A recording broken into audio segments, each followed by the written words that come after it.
good day, ladies and gentlemen, and welcome to Vegas Veterans Winners Circle. And we've got a special weekend for you. It is the NFL Championship, Conference Championships, that is. And I've got two of the finest sports handicappers in the country right here. This website, gamblersworld.net, has 13 of the finest champions, Las Vegas winners that you'll find anywhere. And we win each and every day. And we also get beat each and every day like any other player. So I have for you this week, Jim Feist, known as Mr. Vegas, probably reestablished the rotation of the scheduling in college and professional sports when you took over the Nevada sports schedule. Jim, welcome. Big weekend for us all this week. And welcome to the show. Thank you, Chip. I appreciate that. Nevada sports schedule, that goes back a lot of years. Yeah, it was the Bible. It was a staple. You had to have it. At that time, in those days, we were going on the phone, and if you didn't have the proper rotation, it would take forever. And of course, a guy that is forever a winner out here right now is Scott Pritchard, cashing in once again, one of the most respected opinions out here in Las Vegas, a Golden Nugget winner and a winner with gamblersworld.net. Scott, welcome to your first NFL edition with us, and we're glad to have you with us because your insights on the college show were so great, and we're looking for more of the same here today. Big fan of the show. Big fan of you. Excited. Thanks for having me. Well, you know what? One thing I'm happy about the show, this isn't just, Jim, we're not just talking heads. I mean, every TV show you turn on now that's sports related, not only has a sports book advertisement for it, but everyone's got an opinion and they're all experts now. None of these people made their living making selections like Jim Feist and Scott Pritchard. Their lives are on the line each and every day. You know, guys, we've got some interesting stuff. It's kind of a great weekend. Aside from the NFL, there's a couple of storylines out there. Vacancies, coaching, some filled, some not. I don't think Ben Johnson was a surprise, maybe going to the Bears. And Aaron Glenn now with the Jets. I don't know if it's going to help at all with them. But, you know, we also, you know, what do you think about any grasping of the coaches out there, Jim? Well, first of all, when you take somebody and you raise them to another level, you're asking them to do different things. And an offensive coordinator, defensive coordinator has a specific job, and now they have to deal with the entire job of delegating to other people. That's not always. I mean, there was a book written years and years and years ago, probably. The Peter principle, and it's true in life, in all things. You raise to a level where you can't perform anymore, right? And very few people can. And but you get the exceptions. You get the Andy Reids, the Bill Belichick's, you get the Sean McVays that can do multiple things. And when they raise to the next level, they're able to delegate. When you're a head coach, you have to be able to delegate. Right. And, you know, I know one guy who doesn't bother delegating with anything. And I'll tell you, he's gone beyond the Peter principle. We're talking about Scott right here. Mr. Pritchard, welcome aboard. I'd like to hear what you have to say about the coaching changes and if you think they'll have any impact in New York or even in Chicago, where they just need so much, the Bears and the Jets as well. Less than a zero impact in my mind, because as you know, they play the Star-Spangled Banner every day. I have action every single day, you know, with college and pro basketball, NHL hockey, NFL football this coming weekend. So I will respectfully jump off that bridge and analyze that when we start having these coaches influence these games about 6 to 7 months from now. But for right now, I'm in the moment, man. Yesterday's history, today is a mystery. All right, you know, we have today, too, we have current odds. You know, that's why we're here, to solve those mysteries, by the way. Current Super Bowl odds from the opening of the season to today's date. Right now, Philadelphia, Jim, is the odds-on favorite. You get $1.85 with them. They opened at plus 700 in the season. And going down the line, Kansas City's plus 240, Buffalo 260. And the upstart former Redskins, now Commodores, are plus either $6.50 or $7. Originally plus 3,500. Those numbers mean anything to you? I mean, the changes are pretty dramatic with Washington and Buffalo. They were expected. All these top teams here, $1.85, $3, $2.50. Anything from you, Scott? You want to jump in on that? Yeah, I do. In fact, July, August last year, people forget that the Philadelphia Eagles were not even projected to win their division. All the money was on Dallas. But at close opening weekend, the Philadelphia Eagles were the odds-on favorite to win that division. I was on WRKO All Sports Radio Boston just a couple of nights ago, and they reminded their viewers as I was on their channel back in August, they asked me, put me on the spot, hey, who's going to the Super Bowl? And I confidently said the Kansas City Chiefs will have the inside track to three-peat, but I'm picking a team that's not even projected to win their division. All the money was on the Niners going into the season, and following that was the Detroit Lions, but my money respectfully was on the Philadelphia Eagles to bounce back. So looking good, feeling good, and as you know, I have a pretty big mouth, so I have to bet some pretty big money by putting my money where my mouth is. I have an exacta. After 5 weeks of the regular season, I knew that the Chiefs had a challenging first 5-game series, but if they could come out unblemished, unscathed, which they did, I bet an exacta at plus 55 to 1 to beat the Eagles in the Super Bowl. That's the good news. The bad news is I don't have a copper penny on the Eagles, on the Commanders, or the Bills. So can we say hedge, boys and girls? Scott, though, you make your living on these futures. I mean, I haven't been a future bettor myself, but I know you've cashed a few tickets by playing teams not to make the playoffs. All right. I mean, maybe well, have the 49ers. I'll bet on 2 kangaroos in a foot race if I have an informational advantage and I can get a competitive number. But I reached out to my good buddy and mentor, Jim Feist, just a few short weeks ago because I really felt on paper the Baltimore Ravens might be the best team left, although they had a tough road to go on the road at Buffalo, on the road at KC, and on the road in the Super Bowl. And I went to bet to protect my investment. I went to bet $4,000 on an exacta on the Ravens to win in the Super Bowl, only to have Westgate say thanks, but no thanks. They would not. They'd only let me bet $600 instead of $4,000. But again, they saved me money. Even when I lose, I win. Scott, that's what we have to do. You are a professional out here, and I've noticed being out here that the people that are very serious about the industry and business pay close attention every single day to every number that's out there. And in the short time I've known you, I've seen this. You're exemplary of it. All right, now before we get to analyzing this weekend's games, we got conference championships on the line and the Super Bowl. Give us a like, subscribe, and tell your friends about us. We're here at gamblersworld.net. Jim Feist, Scott Pritchard, Mark Lawrence, and also we have a Winner Circle Daily Show hosted by Sean Higgs, which includes Kyler Hunter and a whole slew. Matt Franco, we have Doug Upstone, myself, Jim Feist, and Scott. So tune in to watch Winner's Circle on a daily basis, and our show is weekly, either NFL or basketball. So, Jim, you want to start right now? We got Washington and Philadelphia. These two have been at each other's throats before. I mean, Washington has given Philadelphia all they can handle over the recent seasons. I know that Philadelphia's won 6 of the last 8, but 7-2-1 against the number are the guys from DC. Well, there's a lot to break down here. Right? Yeah, we could take. We got 2 superstars going head to head here. This is a really interesting game. The young man Daniels is amazing. Yeah. Quinn is doing a great job at head coach, and he's a guy that is very capable of being a head coach. He's done it with Atlanta.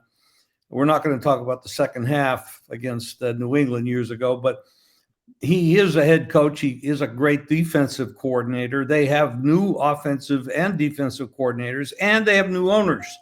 So there's been a lot of changes in Washington, and for them to raise to this level, or I should say rise to this level, and then knock off Detroit. But however, I will look at that Detroit game, and I look at how easy it was for Detroit to score on this defense. Yeah. Even though Detroit lost the game with 4 or 5 turnovers, Washington benefited from that, and now they go on to play a team for the 3rd time this year.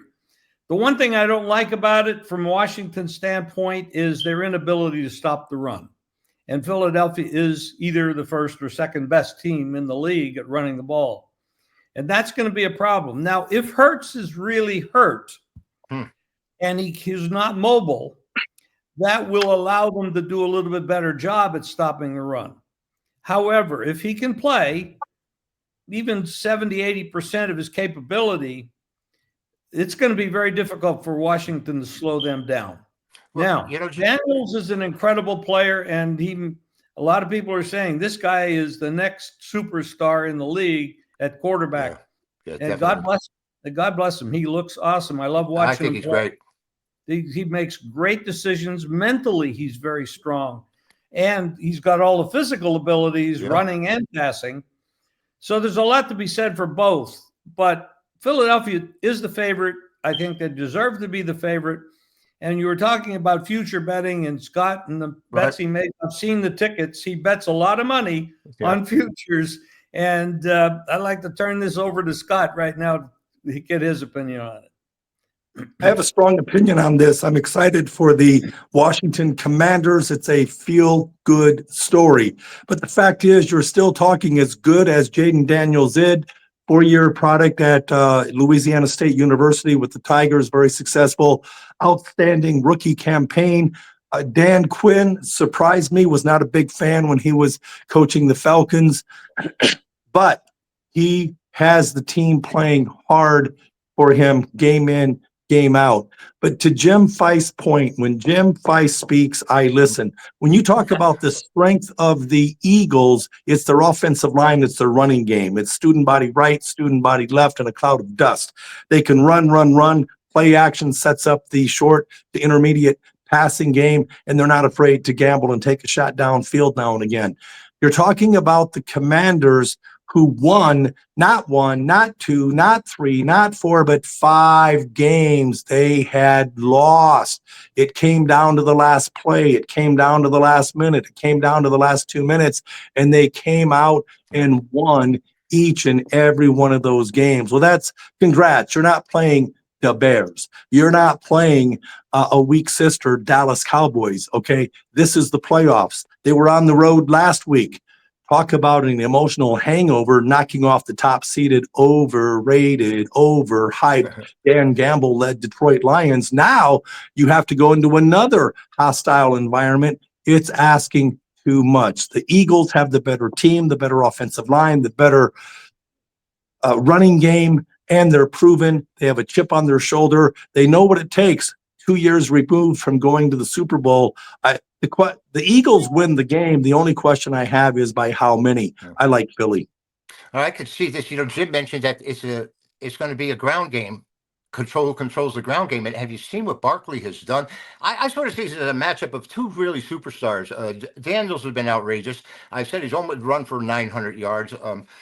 He's got such great instincts out there, and he has 6 TD passes in the fourth quarter of these playoff games and only 1 INT, and that's something Lamar Jackson can't claim. That's for darn sure. But Bronx-born Shaquan Barkley has had touchdown runs in his career, 68, 69, 72, 78, 68 again, and 57. And Brian Robinson, who's a real quality back, his longest career run is 40 yards. Now, not only that, but when they played earlier this year, they played twice, of course, he ran for 150 and 146 yards in each of those games. And again, he has the ability to make those big bursts for touchdown runs. Jim Scott, I don't know if I remember a guy that ran for so many touchdowns from scrimmage from such a long distance. I mean, he's got multiple 60, 70-yard touchdown runs. And so one of them were done when he was with the Giants. And this is his best year since his rookie year. And when he averaged 5 yards a carry that year as well. But they played a 36-33 game. Jalen Hurts got knocked out in the first minutes of the game, and Kenny Pickett rescued the Eagles. I don't think Pickett's even in the rotation right now. I mean, who's that? McGee was their backup guy, and he looked pretty good to me in the second to the last game. He did look good. Yes. Yeah, he threw the ball, and I'm not saying he has a Jaden Daniels quality, but when you get rid of the ball quick and you're accurate, to me, that's 2 big pluses because it takes a lot away from the ability of being sacked. All right, that's pretty much it for Washington and Philadelphia, but it's not going to be completely everything until you like and subscribe. We are at gamblersworld.net. This is the Vegas Veterans Winner Circle Pro Edition NFL Conference Championships. Jim, we've got more. This is another one. I mean, everybody's been waiting for these Kansas City Chiefs to get beaten. It just doesn't happen. They got outgained by 125 yards last week. As a matter of fact, guys, every winning team was outgained by their opponent. And there's And one thing they didn't do. Every winning team had 0 turnovers. exactly. And that was the difference. Jim? Well, they're playing a little bit more cautiously these days. These head coaches realize their jobs are on the line. They also know that we're starting to get the running back in the game. A couple of years ago, they said never pay a running back. They're not worth anything. Well, that's bullshit. And I still want to know how the Giants got rid of Barkley. I can't quite figure out. They kept Jones. They had to keep Jones. They needed that quarterback, a guy they got rid of after 6 weeks. Let's pay Jones and then get rid of Barkley too. And I mean that's just a bad organization. But anyway, back to this game. Here's it comes down to this. It comes down to let's look at the coaches. We know who the players are. We know who the quarterbacks are, and the better defense. Who's that? Who's the better defensive coordinator? I think that's Kansas City. I think Andy Reid, to me, is a better head coach and offensive coordinator than anything that Buffalo has. The one thing Buffalo coach bothers me is he's the kind of guy that won't put his foot on your neck and kill you when you're down. And he almost did it again last week. They were down, they were up 21 or 24 to 10 at halftime. They scored 0 points in the third quarter, even though they got the ball coming out. So they took the ball in the third quarter, got nothing in that whole quarter, 0. And that's when you have Josh Allen at quarterback. Against Baltimore's defense, which isn't rated that high, they got 6 points in the second half. And if it wasn't for the drop ball at the end by Andrews, for the 2-point conversion, they would have been in overtime. And all the momentum was going to be with Baltimore. They're damn lucky he dropped that ball because the way the head coach for Buffalo calls games, manages games, whatever, who's ever making the plays, you do have something to say about it as the head coach. He's too conservative. The one thing Kansas City is not. They know how to win. Andy Reid is going to go down in history, especially if he wins this, as maybe the best head coach that ever lived. Now, that goes against Belichick because Belichick only won with one guy at quarterback. Andy Reid goes back to Philadelphia. Right. Remember that? Donovan McNabb, all of the big games they played, and then goes to Kansas City, does the same thing. This guy can coach. And he's probably going to end up retiring because he has 13 grandkids he wants to spend time with. He did say that. So, and I don't blame him. I mean, how much more can you accomplish? Yeah. Scott, I might get to Scott on this. Scott, do you think turnovers are going to determine this one? I mean, it's determined every game so far. And if you look at it, Patrick Mahomes has had his career high turnovers, and Josh Allen went from 18 interceptions to 6 this year, his career low. So, does the pattern continue, or does, like Jim said, the savvy and the knowledge of how to win, not doing self-inflicted penalties and things along those lines? I mean, Buffalo really could have given that game away easily, and so could have Kansas City last week. So it's a tough call right here. They made the line virtually a pick 'em, and I think Kansas City's been moved to 1.5, 2-point favorite. And Scott, I'm seeing more action on Buffalo than I am Kansas City, so I'm kind of perplexed about that move. Well, I can tell you that you have 9-0 versus 5-3. Right. 9-0, unblemished, unbeaten at home against a very pedestrian road team in the Bills, 5-3. You have a team that's gone to the AFC Championship game not once, twice, 3 times a lady, but 7 consecutive years. History has a way of repeating itself. Unlike last year, where the Bills had the inside track, they were at home and they could not hold serve and defend their home field against the Chiefs, even though Mahomes, statistically speaking, had his worst season. They still won the Super Bowl. Congrats to the Bills during the regular season. They did dominate Kansas City in Buffalo.